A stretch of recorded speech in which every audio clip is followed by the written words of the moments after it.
जैसे भूत व्याधाओं को हम जैसे जो तड़प रहे हैं, भटक रहे हैं, इनका उद्धार करने के लिए भक्तों के द्वारा ही उद्धार होगा। ऐसे कह करके उन देवताओं ने मेरे से कहा कि आप उस शरण में, उस संत की शरण में पहुँचे हो, संत रामपाल जी महाराज की शरण में पहुँचे, तो उस शरण से कभी विमुख मत होना, और हो सके तो हमारा मालिक से उद्देश्य करना, संत रामपाल जी महाराज से हमारी विनय करना कि इन हमको भी, हमारा भी उद्धार हो जाए। नमस्कार सर। नमस्कार सर, नमस्कार। सर क्या नाम है आपका? श्री मानसिंह कुशवाहा। सर कहाँ से आए हैं आप? नरवर तहसील, ग्राम मगरौनी, जिला शिवपुरी से और एमपी से। सर संत रामपाल जी महाराज से नाम दीक्षा लेने से पहले क्या आप कोई भक्ति साधना करते थे? जी सर, कैला देवी जो राजस्थान में पड़ती है, और हनुमान जी की पूजा करता था मैं। 2 बार पैदल कैला देवी की यात्रा भी की है, और हनुमान जी का व्रत करता था, और गुरुवार का व्रत 8 साल से करता था सर मैं। सर जो आपने हनुमान जी की भक्ति की और कैला देवी की भी भक्ति की, उन सब से आपको क्या क्या लाभ हुए? सर लाभ तो कुछ नहीं, हम यही जानते थे कि इनकी भक्ति करने से मन को तसल्ली मिलती है, और जो अपने को लाभ मिलते हैं, पर लाभ तो कुछ नहीं सर। करते करते मेरी 3 औलादें भी ख़त्म हो चुकी थी, जो सियानों के चक्कर में। एक बच्ची ख़त्म हुई, दूसरे नंबर पर एक 1.5 साल की बच्ची ख़त्म हुई, तीसरी बार एक जो देवी देवताओं से मैंने गैल बंधवाते हैं वो बंधवाया, उसके बाद में एक बच्चा हुआ, तो वो भी ख़त्म हो चुका था सर। ये लाभ कुछ नहीं होता था, फिर भी आशा बंधाते थे कि आप सही हो जाएगा, एक बार और देख लो। मेरी एक बच्ची, बड़ी बच्ची है, जो नामदाम से पहले जो हमारे देवताओं पे जाते थे, हमारे परिवार के, हमारे चाचा जी में एक भूत आते हैं पर जिसको परीत बोलते हैं, वहाँ पे गया। लड़के की खुशी में मैंने उसके मुंडन करवाया, जो मूड पे बाल कटवाते हैं, उस मुंडन को करवाने से, उस जिस दिन मुंडन करवाया तो मेरी बच्ची का उसी दिन से दिमाग पागल हो गया सर। और जब मैंने उनसे फिर दोबारा वो चौकी लगवाते हैं, उसको चौकी लगवा के पूछा कि मेरी बच्ची का दिमाग कैसे, तो कहते आपके पूर्व जन्म के जो पाप हैं, और जो आपको किया तो भोगना ही पड़ेगा, ये बोलते थे वो हमारे घर के देवी देवता। मेरी पत्नी का कान से पानी बहता था, जो सब डॉक्टरों से मैंने उपचार करवाया, जहाँ तक मेरी दौड़ थी वो करवाया, और जो पैर अपने आप सूज जाते थे और अपने आप फटक जाना बंद हो जाते थे सूजना, तो उनका भी उपचार करवाया, पर कोई लाभ नहीं मिला था।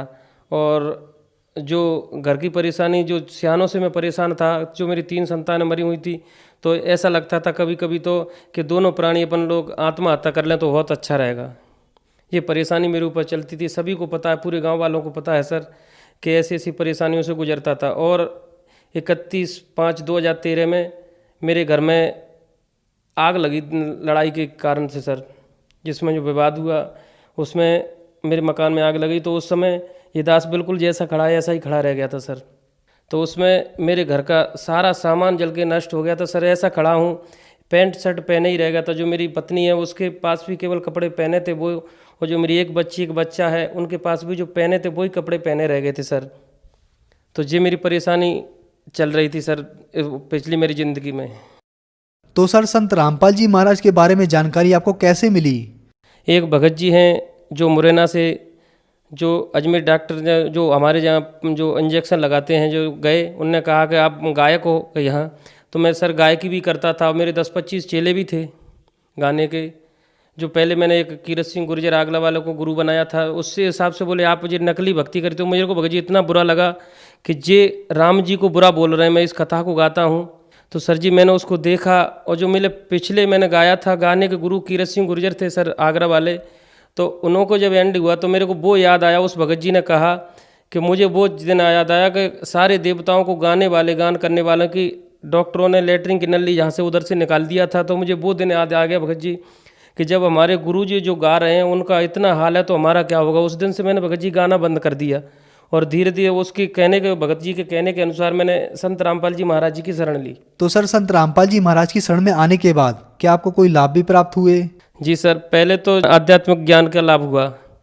दूसरा लाभ ये हुआ कि जो मेरी पत्नी है वो महीनों से एक देवी की भक्ति करती थी, मैं भी कैला देवी सब देवताओं की भक्ति करता था। 8 साल वो जो गुरुवार का व्रत भी रखा। तो मेरी पत्नी 9 सोमवार तक एक देवी के पास गई, और वहाँ कहती थी कि मेरे मायके के लिए मोटरसाइकिल की व्यवस्था कर दो। गरीब था सर, तो वो व्यवस्था नहीं हुई। एक दिन मैंने मजाक में कहा कि आप हमारे महाराज जी, हमारे गुरुजी से कह के देखो, आपकी देवी तो सुनती नहीं क्योंकि पत्थर की हैं, तो हमारे महाराज जी से आप कह के देखो। तो बोले तुम्हारे महाराज जी सुन लेंगे, एक बार कह के देखो। तो उनने सर रक्षाबंधन की 5वीं को हमारे महाराज जी के आगे दंडवत किया और कहा कि आप कह दोगे मोटरसाइकिल आ जाएगी तो मैं मान जाऊँगी। तो भगत जी छठवीं के दिन खबर आया और 7वीं के दिन भगत जी जब फ़ोन आया कि मोटरसाइकिल आपकी आ चुकी है, आप ले लीजिए। पत्नी ने कहा कि आप देख लो, पैसा तो चाहिए। तो सर जी हमने देखा, जो उस डिब्बे में पैसा रखते तो हमको पता था कि उसमें 1500-1600 रुपये शेष है हमारे रखे हैं। तो हमने अपनी पत्नी को कहा कि उसमें देख लो। बोले नहीं, कर्ज तो आप लेना ही है। जब हमने मालिक की दंडवत करके संत रामपाल जी महाराज को प्रणाम करके उस डिब्बे को खोला तो उसमें 5665 रुपये निकले सर। और उस पैसे को लेकर कुछ शेष थे। तो उस समय हमने 7वीं के दिन सर जी हमारे घर में मोटरसाइकिल आ चुकी थी। उसी दिन हमारी पत्नी को महाराज जी पर पूरा विश्वास हो चुका था, संत रामपाल जी महाराज पर। और सर जी मेरी एक गाय है जिसको बिहाना जो पागल कुत्ता होता उसने 4 जगह खा लिया था। मोहल्ले वालों ने कहा कि भाई साहब आपकी गाय को पागल कुत्ते ने खा लिया, इसको इंजेक्शन अथवा कोई दवा दिलवा दीजिए। हमारे गुरुजी ने बताया, संत रामपाल जी महाराज ने बताया है कि बंदी छोड़ कुछ भी कर सकते हैं। तो मैंने उस दिन मालिक का नाम लेकर के कुछ दवा ना कुछ, बिल्कुल कुछ नहीं दिया। और आज मेरी गाय दोबारा भगत जी बच्चे को जन्म दिया और आज तक मैं दूध उसका खा रहा हूँ। जी मुझे मालिक का ये दूसरा लाभ है सर जी। और तीसरा लाभ सर जी ये है कि जो सियानों से मैं डरता था, जिन्होंने मेरी पहले कहते थे कि सियाने औलाद को मार, जो 3 बच्चों को मेरा मरण जो मारा था, या गाँव देवता कहते थे, एक दूसरे का नाम ले देते थे कि वो सियाने ने मारा है। तो आज सर जी मेरे बच्चे, जिस दिन मैं प्रथम नाम दान जब मालिक के जहाँ पास आया तो मेरा बच्चे रात के 11 बजे से और 1 बजे के बीच में बीमार होते थे। और तीनों बच्चे मेरे ऐसे ही रात्रि में बीमार होकर ख़त्म हुए थे सर जी। तो पहली बार जब मैं संत रामपाल जी महाराज की शरण में आया तो उस समय 11 बजे, बिल्कुल राइट 11 बजे मेरा बच्चा बीमार हुआ सर। तो हमारी पत्नी ने मोहल्ले वालों को जगाया और बुला करके कहा कि आप एक बार ऐसे ऐसे हमारे मदद करो। तो जगह रात्रि में बैठे डॉक्टर को दिखलाया। और जब मेरे को फ़ोन किया तो मैंने कहा मैं तो कुछ कर नहीं सकता हूँ, बंदी छोड़ परमात्मा रामपाल जी महाराज ही कर सकते हैं कुछ। तो उस समय मैंने मालिक से दंडवत किया। तो उस दिन का और आज दिन का मालिक की रजा से मेरे घर में बुखार भी 200 रुपये भी डॉक्टर के पास नहीं गए सर जी। और ये मेरी बीमारी बिल्कुल सॉल्व हो चुकी है और ये मालिक की रजा मेरे पास अच्छी हुई है भगत जी। मैं जिस चौकी पर जाता था, जिस चौकी पर मेरी बच्ची जो पागल हुई थी वो चौकी मैंने भरवाया। उस देवता ने कहा कि पूर्व जन्म के जो आपके पाप हैं इस कारण से, और जो कभी सही नहीं होगी बच्ची। तो सर जी जिस दिन से मैंने संत रामपाल जी महाराज जी से दीक्षा ली है, उस दिन से रात्रि में आज तक भी कभी मेरे बच्चों को सरदर्द, बुखार की बात तो दूर रही कि सरदर्द भी नहीं हुआ आज तक। और दूसरी बात यह है कि जो मेरी बच्ची पागल थी, संत रामपाल जी महाराज का उपदेश जिसने लिया, महाराज संत रामपाल जी महाराज ने आशीर्वाद दिया, तो उस दिन से आज तक मेरी बच्ची बिल्कुल ठीक है और अच्छी पढ़ती है, अच्छा काम करती है बिल्कुल। और मैं तो ये कहता हूँ कि बिल्कुल, और मोहल्ले की बच्ची उनसे 100% अच्छा कार्य करती है और पहले से बहुत अच्छी बुद्धि हो चुकी है उसकी। ये मेरी बच्ची पर हुआ। तो सर संत रामपाल जी महाराज से नाम दीक्षा लेने के बाद आपको लाभ प्राप्त हुए, आपकी पागल बच्ची ठीक हो गई तथा भूतों और प्रेतों का साया आपके परिवार के ऊपर था वो भी बिल्कुल हट गया। तो जो समाज आज आपको देख रहा है, आप उन्हें क्या संदेश देना चाहेंगे? भगत जी एक संदेश तो ये देना चाहता हूँ कि एक दिन मैंने जिद में आकर के एक चौकी और भरवाई अपने देवताओं के भूतों की। तो उस भूत ने, मेरे जो चाचा जी में आते थे, उनने ये कहा कि मैंने कहा आप ये कर दीजिए कि आज के बाद जो बच्चे हैं वो कभी बीमार नहीं होंगे, आप गारंटी लीजिए। तो उन्होंने कहा गारंटी तो कोई नहीं ले सकता। तो मैंने कहा गीता जी में क्या लिखा है, झूठ बोल रही है कि आप झूठ बोल रहे हो? तो उनने कहा कि गीता सही बोल रही है। और जाना तो भैया तुम्हारे परिवार वाले वहाँ पर बैठे सर जी, तो वो चिढ़ गए कि देवता के मुँह लगता है, हमारा विनाश करना चाहता है। तो उन देवताओं के कहने के अनुसार कि महाराज जी 1 रुपया चौकी में नहीं देता है, चंदा नहीं देता है, तो इसको क्यों बुरा नहीं होता है? तो हमारे जो भूत थे वो बोलने लगे कि जहाँ मैं जाता हूँ सब जुड़े एक ही से, पर ये डायरेक्ट मालिक से जुड़ चुका है और मैं वहाँ पर अर्जी लगा के जाऊँगा और मैं आपका संदेश पहुँचाऊँगा। ये डायरेक्ट वहाँ पर पहुँच चुके हैं, मालिक से जुड़ चुके हैं और वहाँ सभी को जाना है और मैं वो नहीं कर सकता। तो हमने कहा तो हे देवता जी, हे बाबा जी, आप इनको क्यों फंसाना चाहते हैं?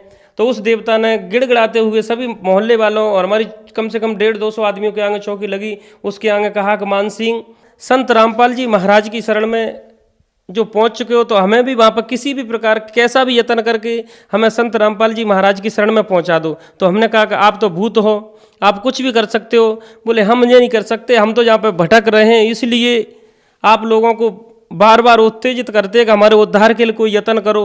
तो परिवार के आगे कहा कि मान सिंह आप पहुँच चुके हो, पूर्ण संत पूर्ण परमात्मा जगत गुरु संत रामपाल जी, और मैं सभी समाज से यही कहना चाहता हूँ कि आप जगत गुरु संत रामपाल जी महाराज की शरण में आए और आकर के एक बार मालिक पे विश्वास करके, संत गुरु संत रामपाल जी महाराज पे विश्वास करके आप देखें तो आपको अपने आप ही पता चल जाएगा कि संसार में जगत गुरु कौन है और आपकी व्याधा को काटने वाले कौन हैं।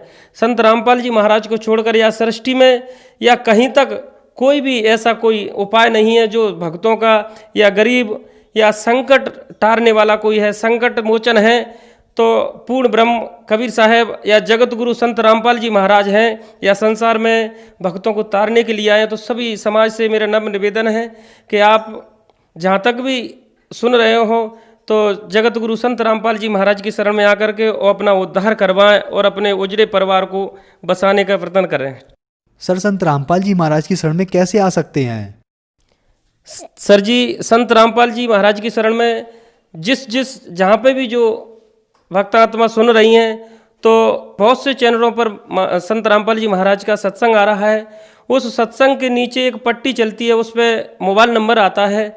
उस मोबाइल नंबर पर संपर्क करके तो वो बता देंगे कि जहाँ पे भी नज़दीकी नामदान मालिक का है, संत रामपाल जी महाराज का जहाँ पे भी उपदेश मिलता है तो वहाँ का पता वो बता देते हैं।